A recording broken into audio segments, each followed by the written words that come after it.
आज दिल्ली में लगभग 74,000 टोटल कोरोना के केस हो चुके हैं। 74,000 काफ़ी केसेस हैं, लेकिन इसको अगर हम थोड़ा समझने की कोशिश करें तो मैं यही कहूँगा कि अभी स्थिति काबू में है। चिंता की बात है, लेकिन घबराने की बात नहीं है। कुछ दिन पहले तक हम लोग लगभग 5 से 6 हज़ार टेस्ट रोज़ किया करते थे। जब हम 5 से 6 हज़ार टेस्ट रोज़ कर रहे थे तो 2 से 2.5 हज़ार केस रोज आते थे पॉजिटिव। हमने टेस्ट की संख्या बढ़ा के 18,000 कर दी। पिछले कुछ दिनों से 18 से 20 हज़ार टेस्ट रोज़ हो रहे हैं, तो 3 गुना हमने टेस्ट की संख्या बढ़ा के कर दी। तो जाहिर तौर पे जब टेस्ट इतने बड़े स्केल पे कर रहे हैं तो केसेस भी थोड़े से बढ़ रहे हैं। तो जैसे जब हम 5 से 6 हज़ार टेस्ट रोज़ कर रहे थे तो 2 से 2.5 हज़ार केस पॉजिटिव आते थे। अब जब 18,000 केस रोज़ कर रहे हैं तो अब 3 से 3.5 हज़ार केस इतने ही बढ़े।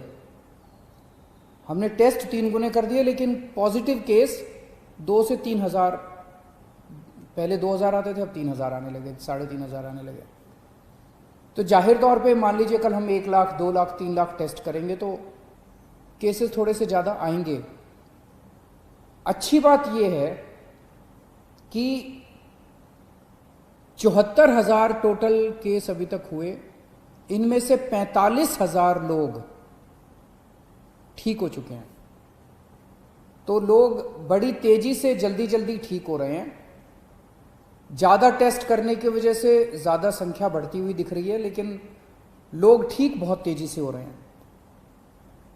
2400 के करीब टोटल लोगों की अभी तक मौत हुई है दिल्ली में। आज की डेट में 26,000 टोटल पेशेंट हैं। अभी कोरोना के 26,000 टोटल पेशेंट हैं।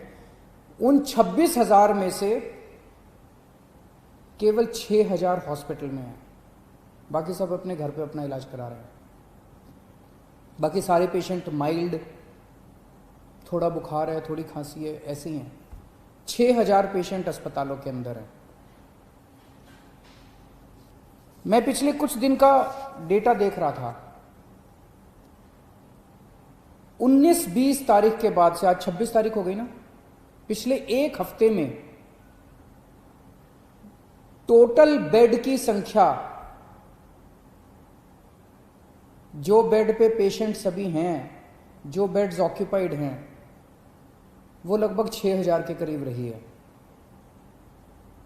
मतलब कभी किसी दिन 6,000 है, किसी दिन 6100 बेड है, किसी दिन 6200 है, किसी दिन फिर 6100 आ जाती है, किसी दिन फिर 6150 हो जाती है।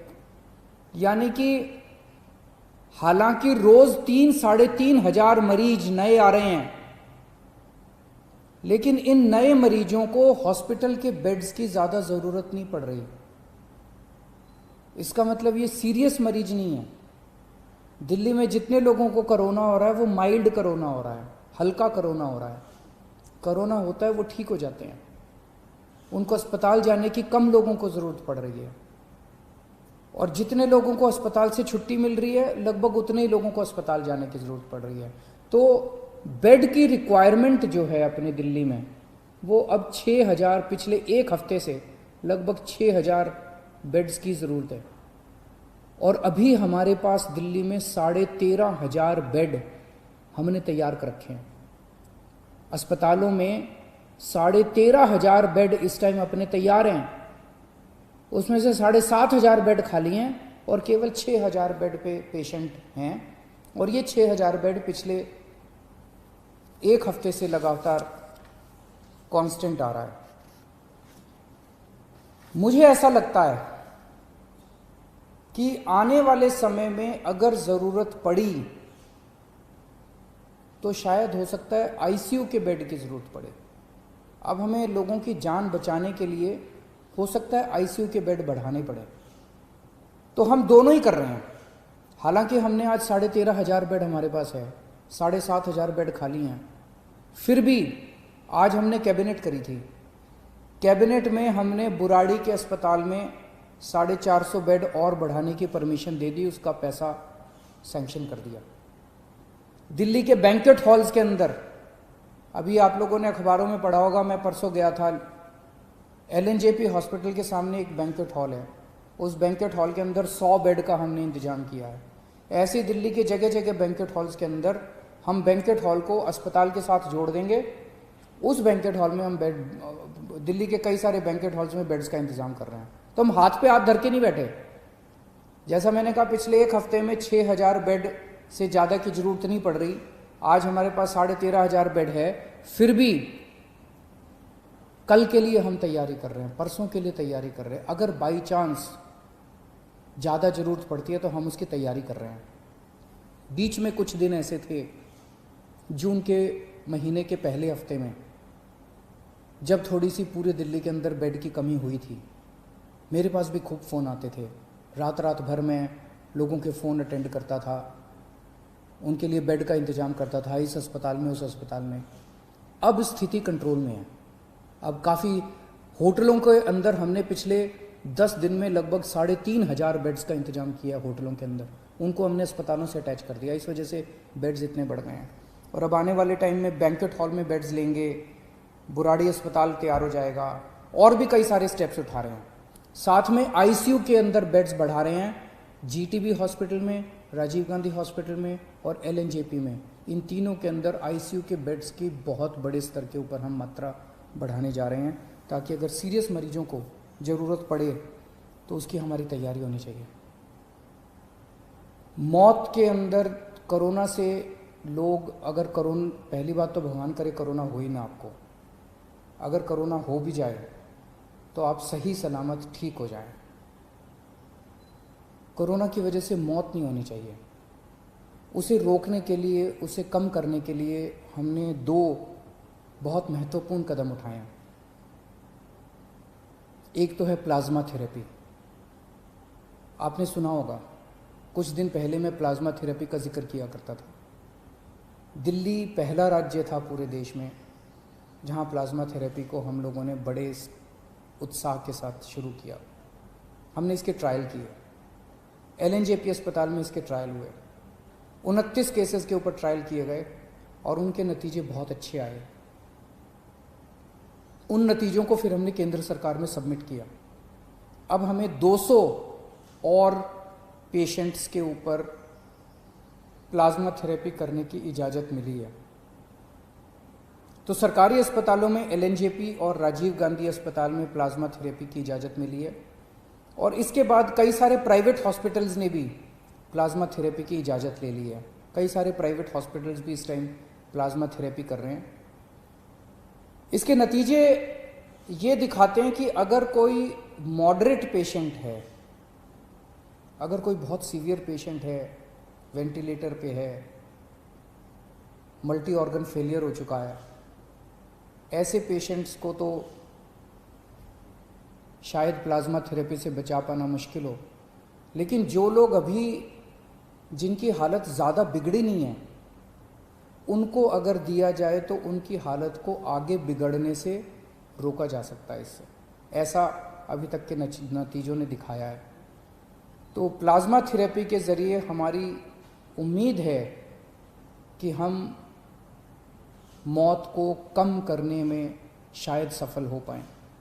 LNJP अस्पताल के नतीजे ये दिखाते हैं।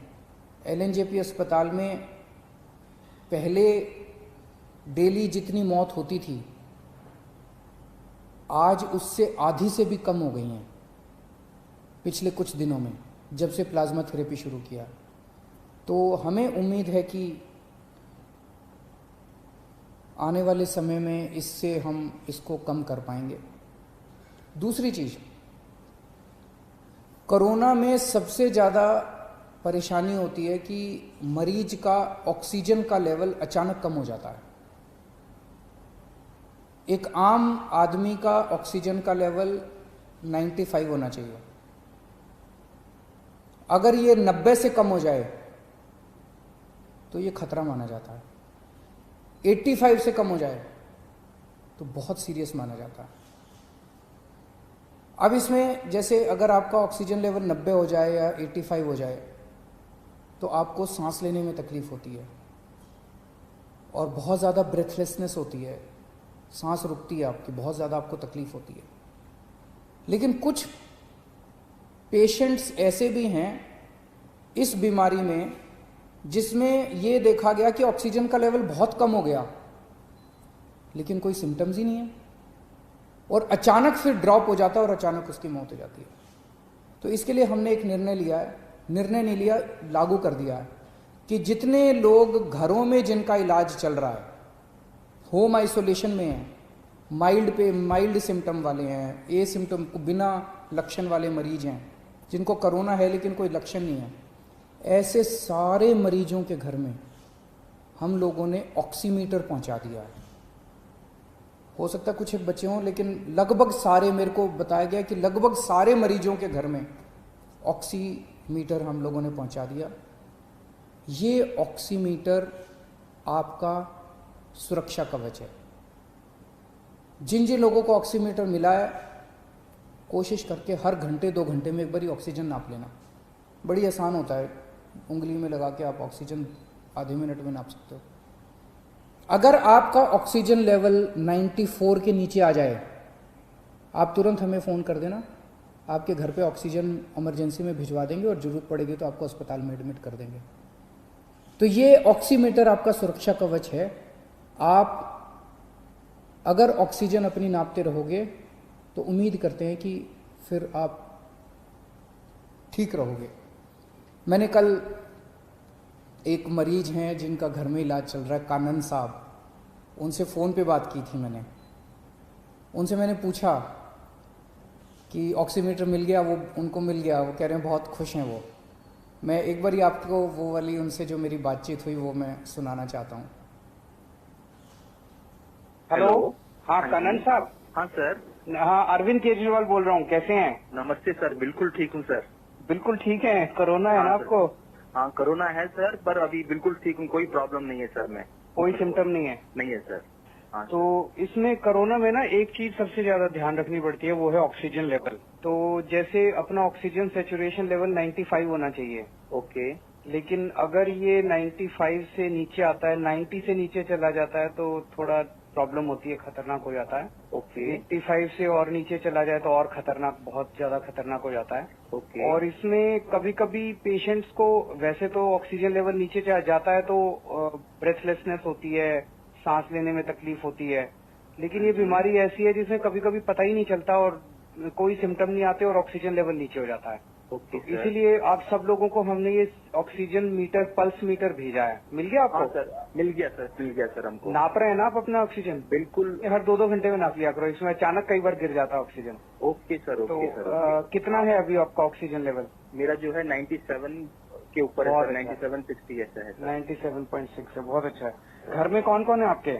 सर मम्मी है और वाइफ है, 2 बच्चे हैं सर। सबके आप अलग कमरे में रह रहे हो ना? हाँ जी, हाँ जी, हाँ जी। तो उनको तो नहीं होना चाहिए बिल्कुल। बिल्कुल सर, बिल्कुल। और खासकर मम्मी का ख्याल रखना क्योंकि वो बुजुर्ग है ना, उनको हाँ। होने के चांसेस रहते हैं। ठीक है सर। और दिल्ली गवर्नमेंट से फोन आता है डेली आपको गाइड करने के लिए? रोज आता है सर मेरे को। रोज फोन आता है? अच्छा, वेरी गुड वेरी गुड। भगवान आपका भला करे, आप जल्दी ठीक हो, जल्दी स्वस्थ हो, ऐसी मैं कामना करता हूँ। हाँ sir, thank you sir, thank you. आपने मुझसे बात किया, मुझे बड़ा अच्छा लगा सर। थैंक यू कानन साहब। बाय। हेलो। हाँ, तो आप लोगों ने बातचीत सुनी कानन साहब से। इस तरह के ढेरों मरीज हैं, जो हज़ारों मरीज हैं जो अभी तक घर में ठीक हो चुके हैं और जिनका अभी घर में इलाज चल रहा है, उनकी भी सेफ्टी के लिए हम कदम उठा रहे हैं और जो अस्पताल में आ रहे हैं उनकी भी इलाज के लिए कदम उठा रहे हैं। तो जो लोग बीमार हैं, भगवान से प्रार्थना करता हूँ जल्दी स्वस्थ हों, और जो लोग बीमार नहीं हैं, भगवान से प्रार्थना करता हूँ कि उनको कोरोना बिल्कुल ना हो। और आप हमसे जुड़े रहने के लिए सब्सक्राइब करें YouTube पर, फॉलो करें Twitter पर और लाइक करें Facebook पर। और ज्यादा जानकारी के लिए न्यूज़ नशा की वेबसाइट पर जाएं। आपको टाइप करना होगा सिर्फ न्यूज़ नशा।